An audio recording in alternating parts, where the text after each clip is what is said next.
All right. Welcome back to another episode of We Are the GMs. I'm Slither. That's Mike. And man, kind of crazy. A couple events that have happened the past couple days for Cowboys fans. Obviously, some of the biggest ones being the Matt Eberflus firing. Finally, um, I was at work Tuesday morning having my energy drink, send some emails, in the back of my mind the whole time, I'm sitting there thinking, man, this 10 to 12 day stretch of Matt Eberflus potentially sitting here waiting when he should obviously be gone sooner is going to kill us because all these defensive coordinators are just going to be gone. The NFL has been on a firing market spree. The NFL has been on a crazy run of just letting go coaches lately. And I love it because most of them are defensive minded at the moment. And you've also got guys who are going to look for opportunities to move on from their team currently. But yeah, I mean, I'll kind of give you a little bit here, but allowing 30 points per game, you got to go. I mean, that can't fly here in Dallas. We will never survive any team, any game, any season with a defensive coordinator who's allowing 30 points per season. I get the roster wasn't the best. You hit it hard last time that no matter no talent, little talent, a lot of talent, like if your scheme don't work, it don't work. And that it wasn't flying here in Dallas, that's for sure, because the only thing flying was the football over our heads on the secondary. I'm excited to see some of the defensive candidates that we hopefully bring in. Some of the guys that I just kind of looked up and I'll mention here, and we'll get deeper into it later.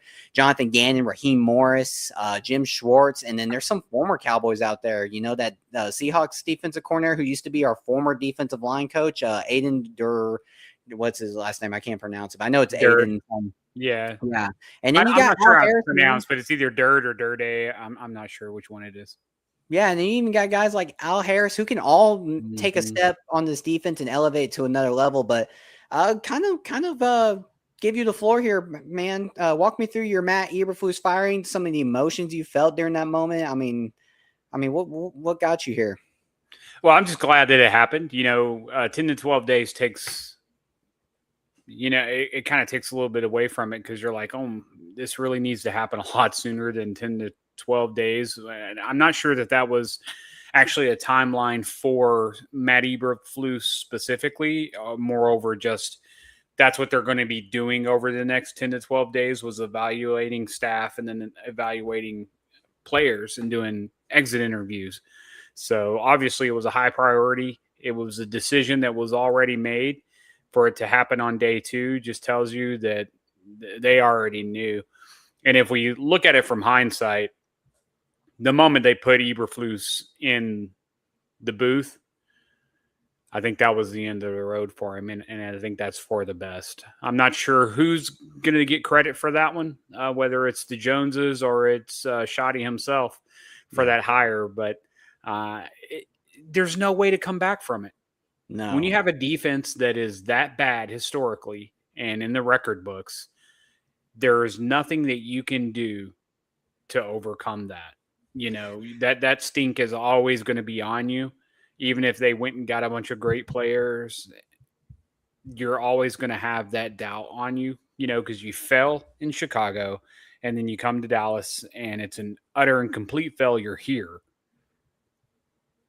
You just can't overcome that. So I think it's for the best. I'm glad it's happened. Time to move on. There's a lot of great that's out there. We're going to talk about a few, but that'll be later on. Who's your number one pick right now, do you think? Honestly, my number one pick right now is it's kind of a little bit surprising. I need to do a deeper research on it, but I kind of love a guy like Jonathan Gannon. I heard a lot of great things about him in Arizona. I just think what came short for him in Arizona was the injuries, especially when you're trying to be a head coach of a football team. Anytime your offense can't get going, you don't have a franchise quarterback to really support anything you're trying to do over there. It's always going to crumble. I mean, it's the same thing that happened to Raheem Morris, right? You watch him kind of beat the Rams and you kind of see some optimism. You see him go 8-9 and they still let him go and they let the GM go, and no matter what happens, I mean, you can put up a great defense because of your background, but if your offense doesn't perform, you still get let go. Head coach is responsible for all of it. So, yeah, I'm not sure with what's going on the with the coaches and firings. I'm not sure who I think of the most as a defensive coordinator. There's so many things that could work You can find someone who's particularly good at, working with secondaries, working with passing games. You can find someone who is really good with working with linemen, Yep. um, great scheme pressure creators. Shoddy and Jerry said that they wanted someone who's a great, leader and motivator, and that's all great. I think when it comes to coaching, that should be just like a baseline skill set that any coach should have the ability to motivate and educate different Yeah. pieces of complex information to another group of people. I mean, that's almost the definition of coaching. So if that's something that is gold star worthy, then that's a little concerning if I really think about it. But I'm not sure. What I want to happen is I want them to find a coach who can build a good defensive staff that'll take the team 3 or 4 years down the road. I don't want to be revisiting this in a year. I think I've said that before, with prospects like Brian Flores. Hmm. They bring him in and he He's does a out the great door again. job here. Yeah, he turns around, somebody offers him a bag and he's gone, and that can happen.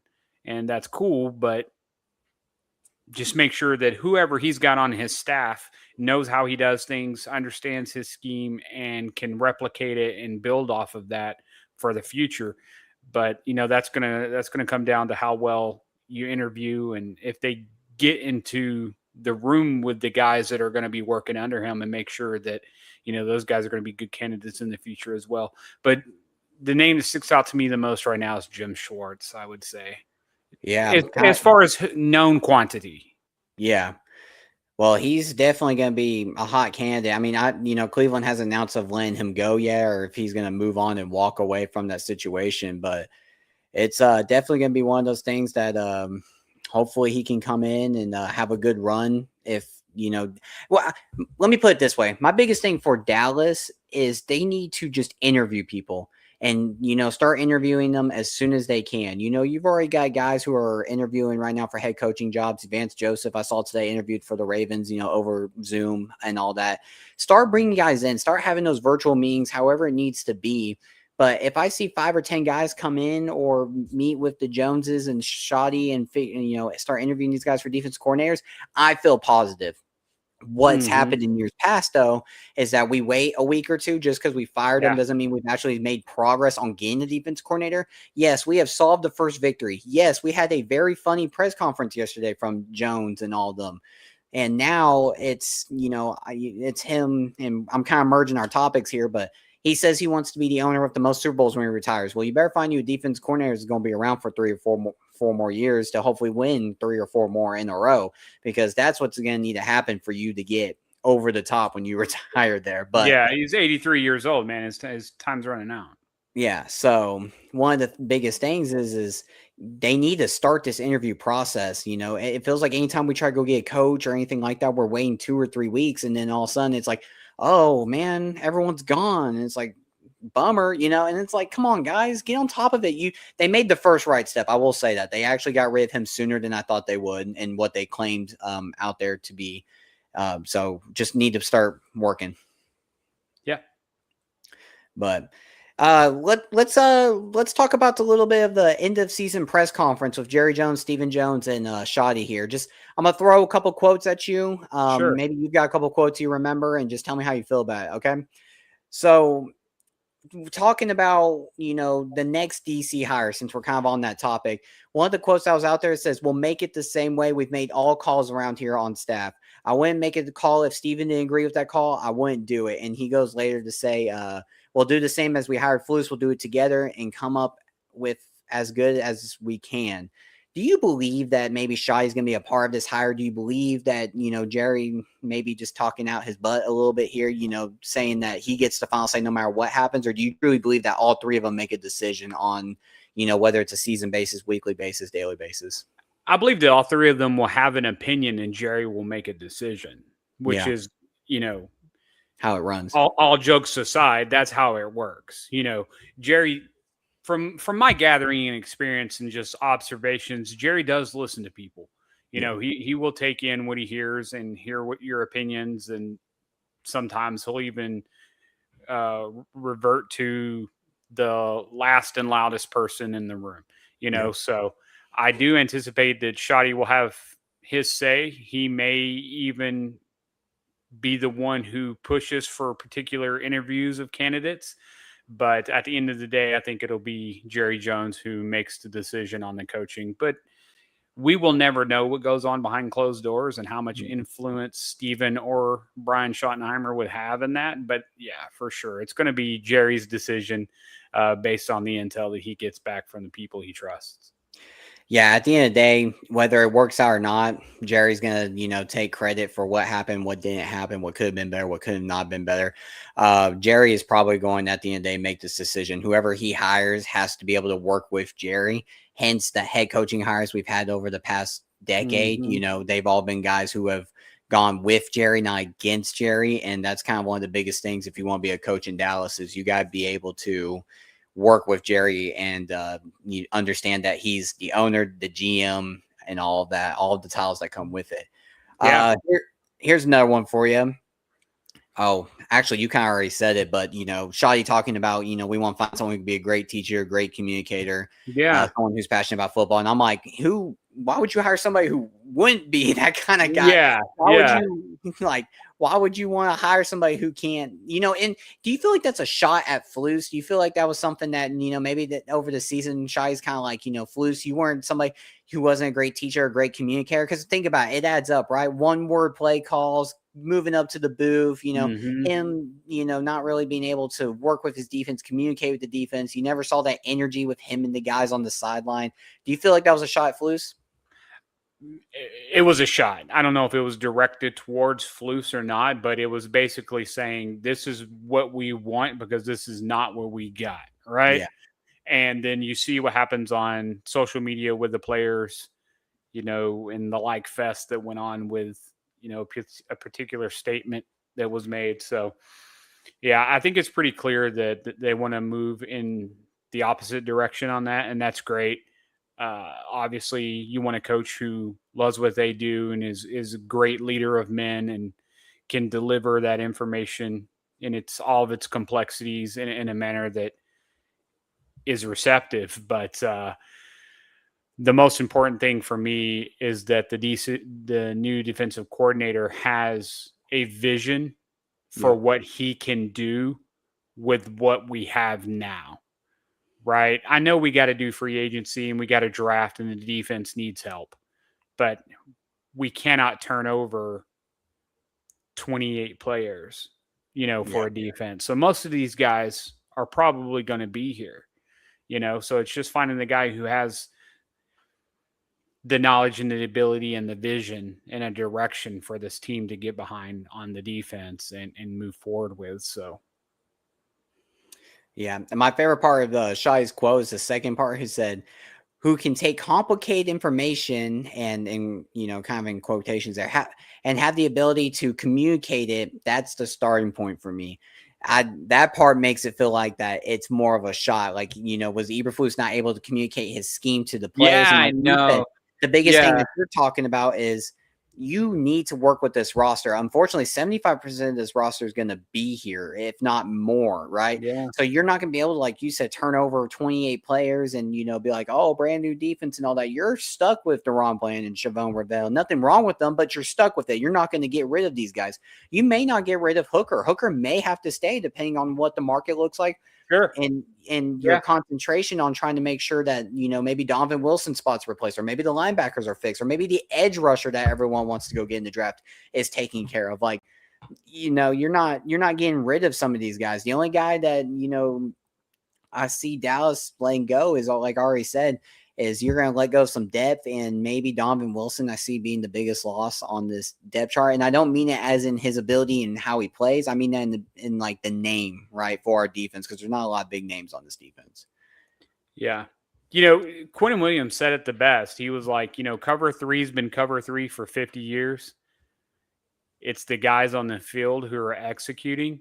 Yeah. Coaching is coaching.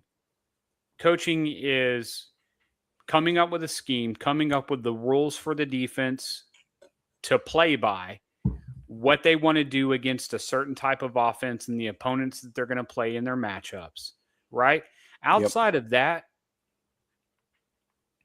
it's the players who do everything else, right? So nothing changes so dramatically. But if you have a coach that you don't have a rapport with, or that doesn't give you the information in a way that you understand it and you can put it in your tool belt and use it out on the field, that's where things can break down. And I think that's actually most likely what happened. I Yeah. think Eberflus is probably very high IQ in football. He probably knows defense very well. He's probably a good coach, but he was not a good coach for this group versus what we were dealing with as a team and a unit in Dallas this year. So it just didn't work out. The guys couldn't get behind him. They couldn't play well for him. And I think it showed on the field, right, at the end of the day. But cover three is cover three. That's exactly right. Blitzing is blitzing. Run defense is run defense. There's nothing that one coach is going to bring that another coach can't do. It's just how you deliver it and how you send out the message, and then how the players receive it. And that's what's most likely got to change. Yeah. No, totally agree. It So shall let be. me ask you a question. Did you feel, because when I was watching this video initially, I felt, just listening to specifically Stephen Jones, I felt like Pickens wasn't as big of a priority as maybe it should have been. I know they mentioned Javonte Williams and Jadeveon Clowney, and that's all great. I'm totally for that. I agree. But Stephen Jones kept pointing out this third round pick that they would receive if Pickens were to move on. Yeah. And the way he said it, if you go back and look at the clip, the way he said it, he was so excited about getting that extra pick. And that scares me a little bit. I don't know if it's just kind of like playing the media a little bit to, for negotiations or whatever, or they're just trying to remind everybody that that's a possibility, or act like it's, valuing or devaluing the contract prospect. But I just didn't feel as comfortable as I did before that press conference about Pickens getting re-signed. I felt less comfortable. That was my initial reaction. Yeah.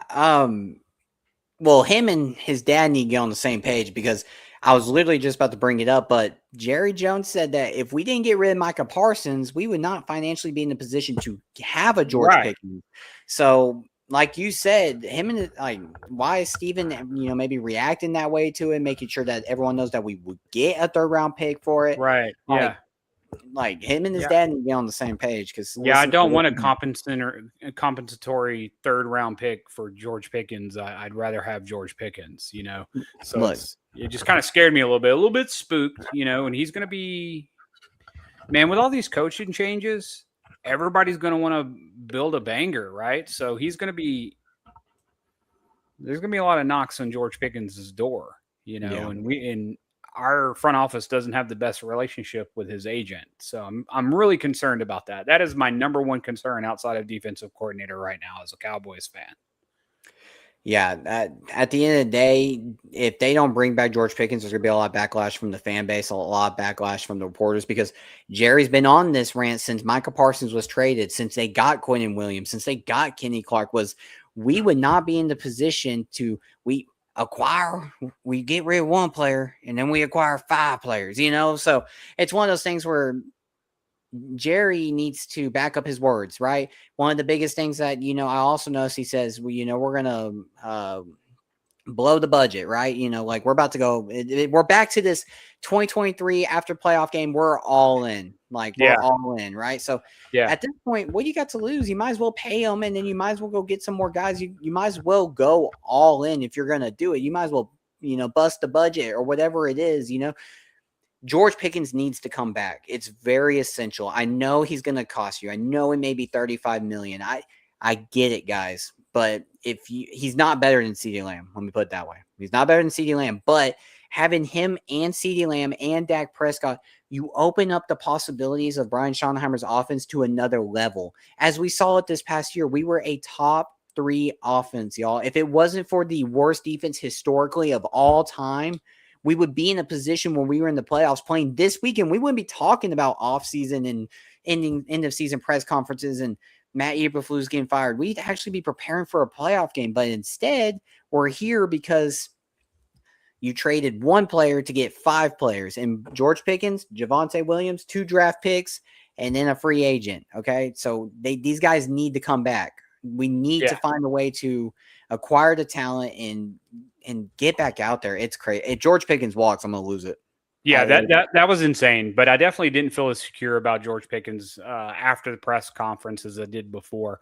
So how much are you buying in, being, you know, a longtime Cowboys fan as I am myself? How much are you buying in on this approach or this plan that Jerry Jones is talking about with, you know, the budget busting and all that? You know, we learned a harsh lesson with All In. Yeah. You know, that was a double-edged sword. It meant 2 different things, right? Yep. And now we're going to, you know, bust the budget, and we're not going to hold things in our pocket and save them for, you know, later or a rainy day or however you want to say the expression. But are you confident that we're going to see a different approach to free agency this year?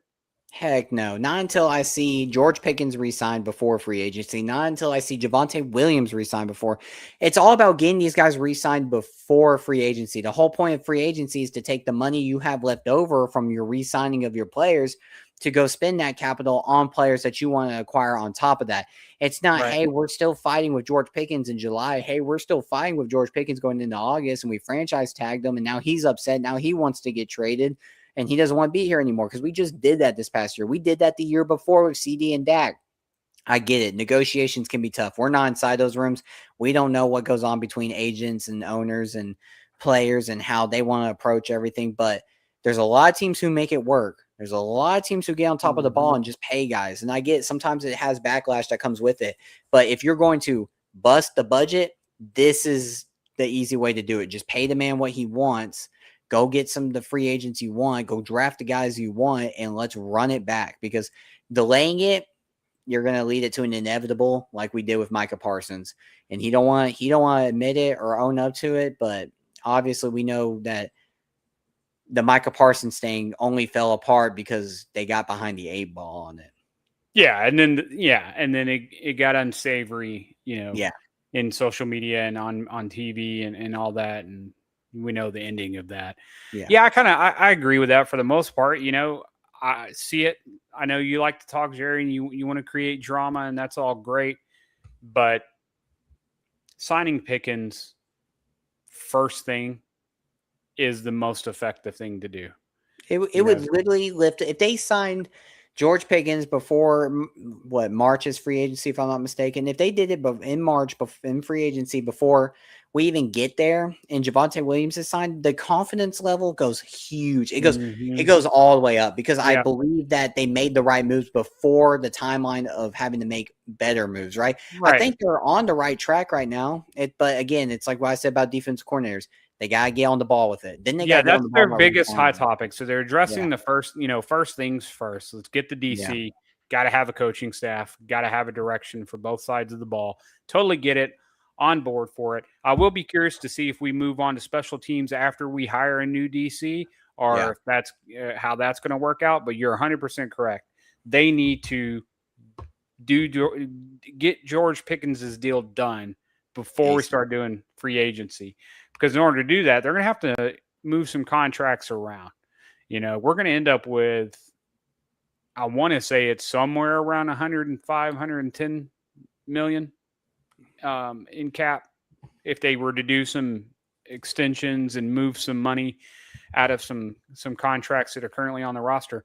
So we can build a team. There's plenty of money for George Pickens. You know, it's just like, don't let this turn into a Micah Parsons situation.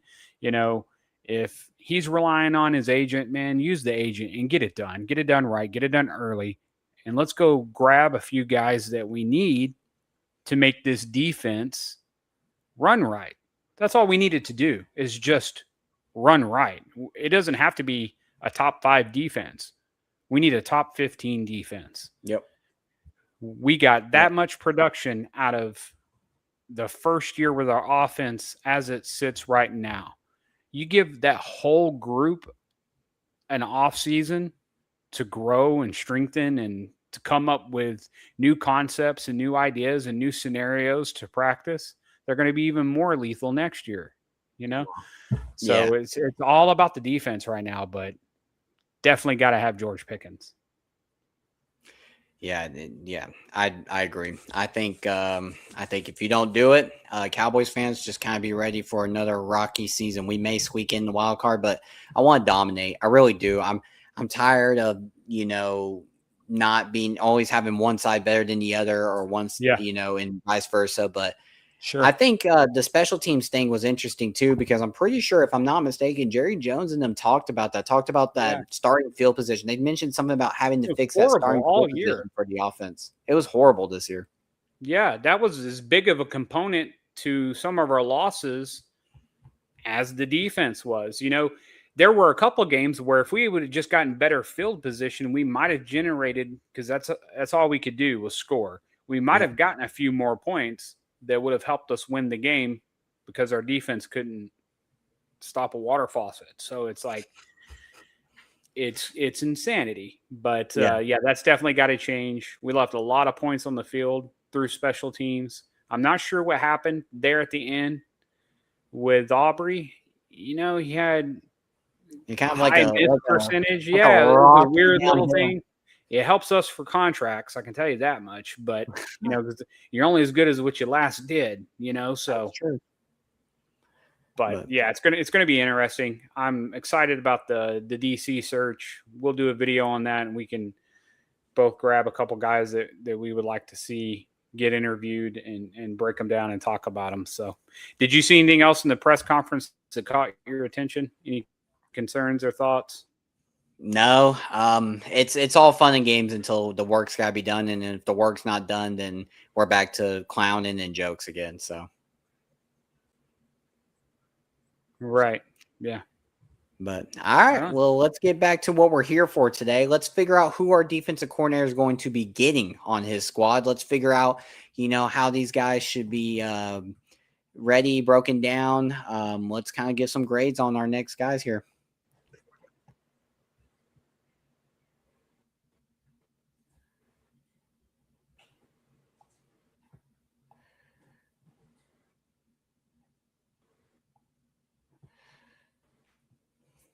Boom, boom, boom. All right, let's see here. What we got? All right. Am I kicking this off? Or do you want to go first? I got it. Let's start off with. I'm gonna save the Ron Bland for last. But I'm doing all the right cornerbacks, but let me do Ravel, Kalen Carson, then I'll hit Bland up last. Let's. This is gonna be an interesting topic about Bland because of the way the year went. Yeah. So let's talk about Ravel here, guys. This one's interesting too. Chavon Ravel, he's a guy that Dallas took a chance on. Again, Dallas likes to take chance on injury guys. Jalen Smith, a couple guys before that.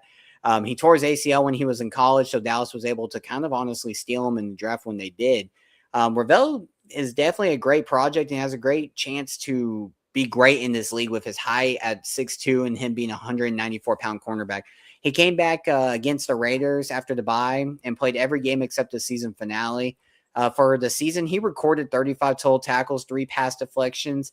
PFF had him a grade at 35.2 with 334 snaps, which I was surprised to read. Honestly, I thought Ravel had his rookie moments. I definitely think that he had those moments where it's kind of like, welcome to the NFL. Let's put you on Justin Jefferson and let's put you on, Amon-Ra St. Brown and some of the toughest guys in the league to come back against.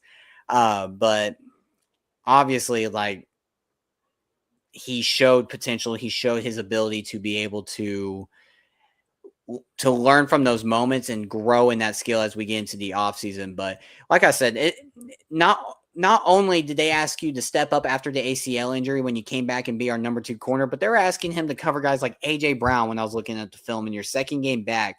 I loved how he showed flashes of being able to use his IQ.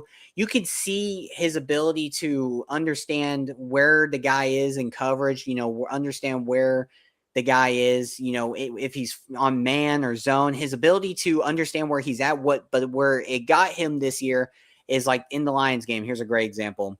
Tesla scores that touchdown right behind him. He's backpedaling the whole time, understanding what is going on. But in his mind, he still thinks he's in the college level. It's that game speed of, adjusting to the NFL speed, trying to get caught up in that and revamp yourself to understand that the NFL's faster. They're trying to run a little bit more tricks on you. They're trying to run their routes a little bit faster, a little bit harder. And he gets caught up in, trying to be a little bit of a hero. But as time goes on, I expect that to get better. Ravel, like I said, appears to be a really smart football player of high upside. I see why Dallas drafted him, knowing that this would take a couple years to get going. But once he gets going, I expect big things from him, and I'm going to give him an overall grade of a C. I'm going to give the rookie some slack here.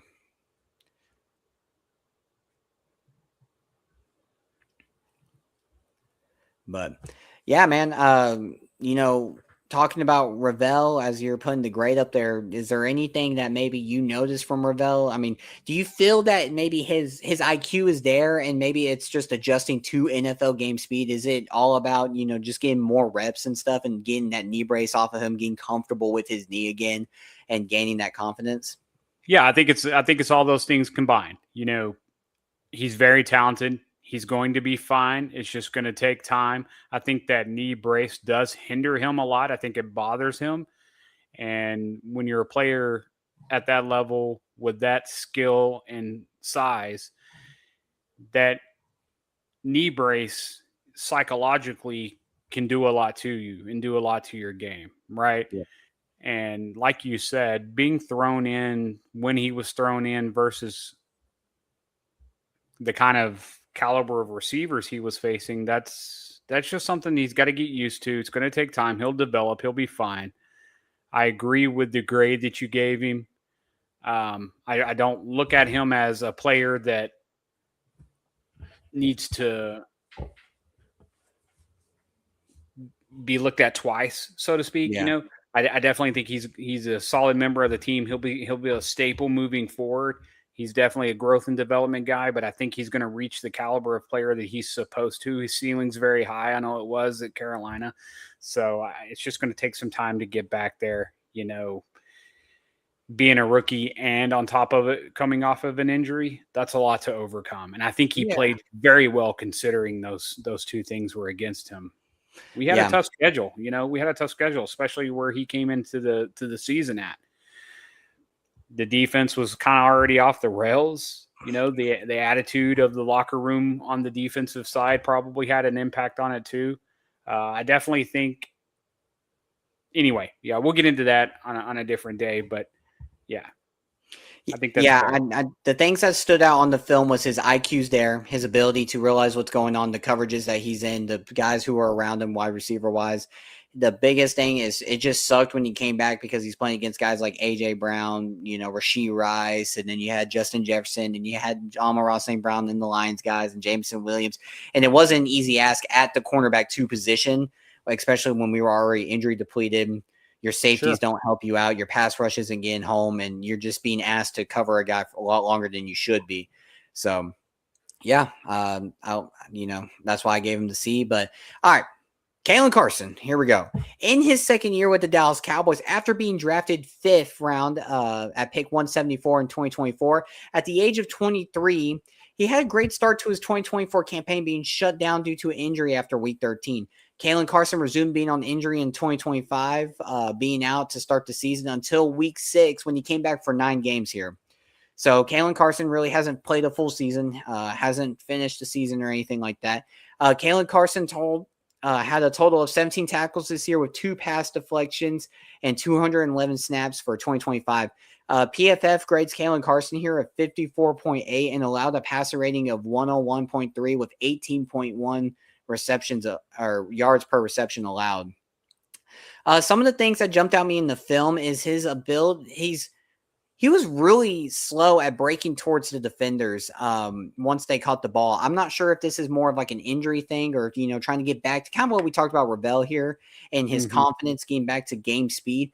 But what would happen was let's say, the receiver was running an in route or an out route or a post or a corner, when they make that break, he had a very hard time of putting his foot down and trying to trail it, or realizing that maybe the break is coming and have that ability to kind of already be going that way. It seemed like something was off there. I don't know if it was injuries or what was going on there, but he was not able to trail very well once they made their break. It put them really behind, allowing open catches, putting some guys in very tough spots, especially when you're in the man scheme or even in zone because you're trying to pass along and all that. Some of the games to go watch exactly what I'm talking about is the Raiders and the Vikings. You can see him when he's in coverage, that ability of when those guys make their cuts and everything like that. He also showed some great film when the passes drop short in front of him. His ability to go downhill and make tackles, now it's there. Let's say drag routes, out routes to running backs or anything like that. He was able to come downhill and make those hits, or at least wrap them up and wait for the rest of the cavalry to come to help him out. But, as a corner, we're not looking for someone to come downhill and make hits. That's really kind of a safety job, right? Stay over the top and then come downhill and make hits. We're looking for you to be able to trail guys, stay on them, and be able to cover them no matter what kind of route they're running. And I'm probably going to give him an overall grade of a D. I really hope to see that improvement in his pass coverage skills and then maybe get a healthy season out of him. I think maybe, again, he comes back week 6, and we're kind of hitting that tougher part of the schedule. But that's kind of how I feel about Kalen Carson there. Yeah, I can see where you're coming from. I definitely like Kalen Carson. I think he was pretty decent for us when we needed him to be. He's definitely a short range cornerback at this point right now. Not saying that's the limit of his ability as a cornerback. I just think that's what he exhibited the most. Yeah. He can tackle well. He'll get into the mix. He'll shed and do everything he needs to do for tackling and going up against the offense. But I can understand him not being able to turn his hips fast enough and stay with wide receivers on breaks and has challenges there. But still, pretty young guy, 5th round overall pick. So we'll see how he develops. But he's another one. I think he's going to be a core member of the team for at least another season or two. Him and Ravel are the kind of guys that you would get an Al Harris for, somebody who knows how to develop corners, somebody who knows how to teach the instincts of a corner, someone who knows how to teach them the IQ, someone who made, Trevon Diggs and Deron Bland great and made that secondary great. So a coach that has that kind of mindset can really help them out. So, yeah. All right, here we go. Deron Bland, our number one guy. Let's kind of talk about him here. Bland has had his ups and downs past couple of years after coming off of a great 2023 season, right? Everyone remembers him, pick 6 king. The future was bright for him at that point. Bland signed a huge extension this past summer, and honestly, I think it was still well deserved, even after this season, right? I think a lot of people are kind of giving him backlash. They got some lowlights of him against Arizona, Marvin Harrison, juking him on the goal line. Definitely had some lowlights in the past couple of years, but I personally think that stick extension was still worth it, and I think it's going to pay off once we get the correct defense corner and the correct scheme. Bland caught a lot of hate this past year, and nobody looked good at all on this defense, right? I definitely think that, I hate to point back to it, but Matt Eberflus, when you're allowing 30 points, obviously something's not clicking right. But for 2025, Bland recorded 73 total tackles, 1 interception, and 6 pass deflections in 12 games. Bland, he's really was meant to be a slot guy, right? That's where he kind of started this season. If you watch the film from week 1, we had Trevon. If anyone forgot about him, Kyer Elam, who eventually got cut, was on the other side. And then Deron Bland was in the slot. And we thought we were going to get pretty far with that. We thought that Kyer Elam could at least hold his way at cornerback too. Obviously, it turned out that he couldn't at all. Unfortunately there. So Bland had to get back to moving on the outside. And I probably expect him to stay on the outside, one, because of our cornerback depth. But Reddy Stewart, we'll talk about him later, but he kind of stepped up into that slot role and was able to fulfill that. So, Bland may not be back in that slot cornerback spot for a while. PFF grade graded Bland at 65.2 and 743 snaps, allowing a passer rating of 110 with 12.9 yards per reception. This seems to be the constant with all of our secondary this year. Obviously, none of them really performed well, whether it was injuries or, the scheme of Eberflus brought to Dallas. When you go and watch the film for Bland, I think he played a lot better than what the stats show, especially that PFF grade, that passer rating allowed, the yards per reception. The main thing I really want to talk about, if you go back and watch the film, go watch all the games he played, his instincts and his ability to get on the receivers downhill and all that, it's there. What the difference was, I truly believe, between 2023 and 2025, and really 2024 is kind of mixing with 2025 here, is he just didn't make the play. Like, he would be on the receiver as they catch the ball, but instead of being able to knock it out or pick it off like he did so well in 2023, the receiver just caught it. Like 50-50 balls. Like, he would have his hand in there. He would be able to try to rip it out. He's trying to. It just, the receiver always got the better of him in those moments, right? Instead of Bland being able to pick it off, or like Trevon Diggs in 2021, 2022, right? He was able to kind of read those routes, do the same thing. Bland just had a bad year because receivers got the better of him. I look for his confidence level to grow as he becomes our cornerback 1 for Dallas. And so I'm going to give him an overall grade of a B. And it's only because I watched the film. If I didn't watch the film and I sat back here and looked at stats, it's a C or a D all day because that's what they show. But if you go and watch the film, guys, like seriously, go watch all the games he played in. You're going to see him be this close to making plays, this close to getting turnovers, and this close to be able to change the momentum of games. It's actually crazy. I didn't think that was going to happen when watching him, but he deserved a contract, and I'll stand on that. And then I hope when maybe things go wrong or things go right, people come back to this clip and come catch me on it and clown me if I'm wrong. So. Yeah, I think that's all fair. I just hope everything works out with his feet. Feet are Yeah. big for cornerbacks. Obviously, they're big for every player on the field, but especially cornerbacks. It's definitely concerning. Something we got to keep our eye on. I do not think we can go through free agency and the draft, for that matter, without adding depth. Yeah. To our secondary. Obviously, that was a big issue at the start of training camp this past year. It was team IR on defense, and it started with the secondary, and it went all the way to the back. So definitely need reinforcements there. Big fan of DaRon Bland. I think that's a very fair assessment of what he gave us this year.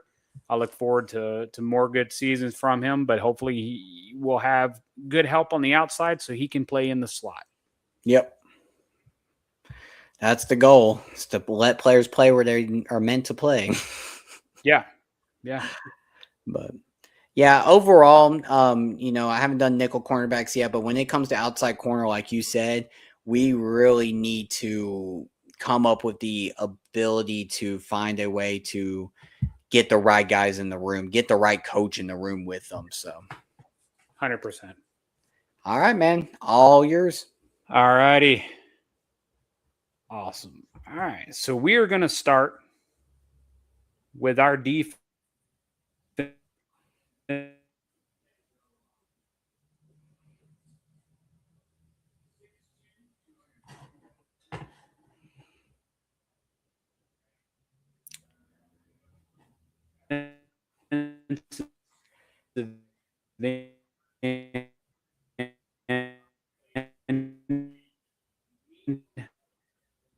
Hey, Mike.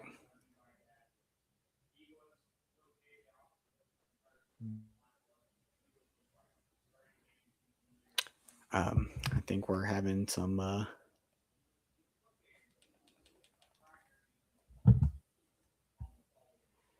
yeah. Hang on, guys. Having some technical difficulties here on his side. Let's see if we can get him fixed here.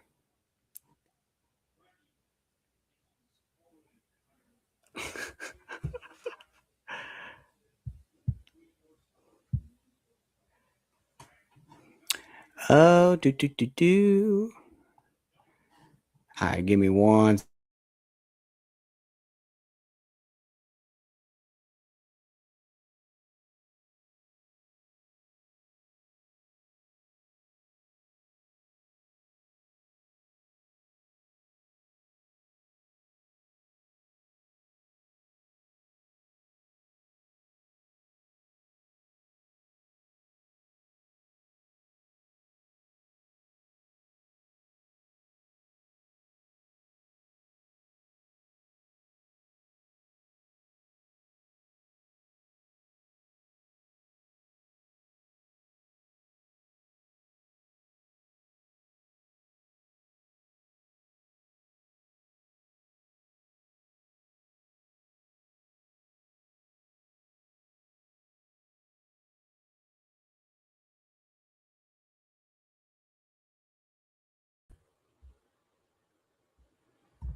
I think we got you back.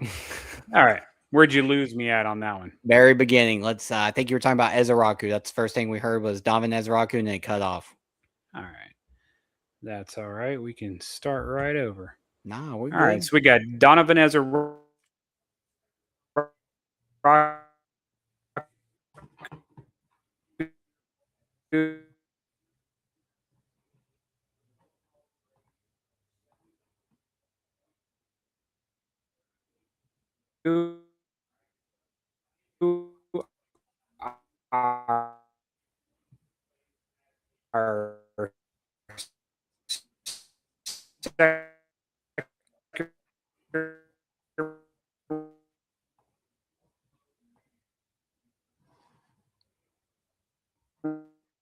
round.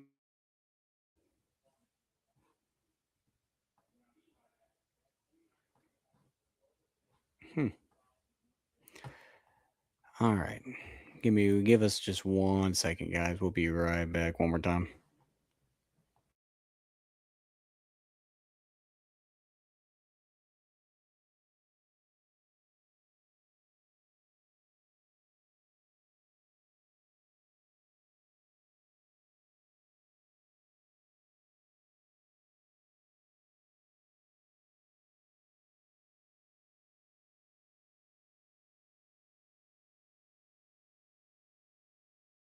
All right, guys. Well, due to some technical difficulties, we're going to kind of wrap it up here, but we'll pick it up later this week. And so just kind of give us that time there, and then we will be back.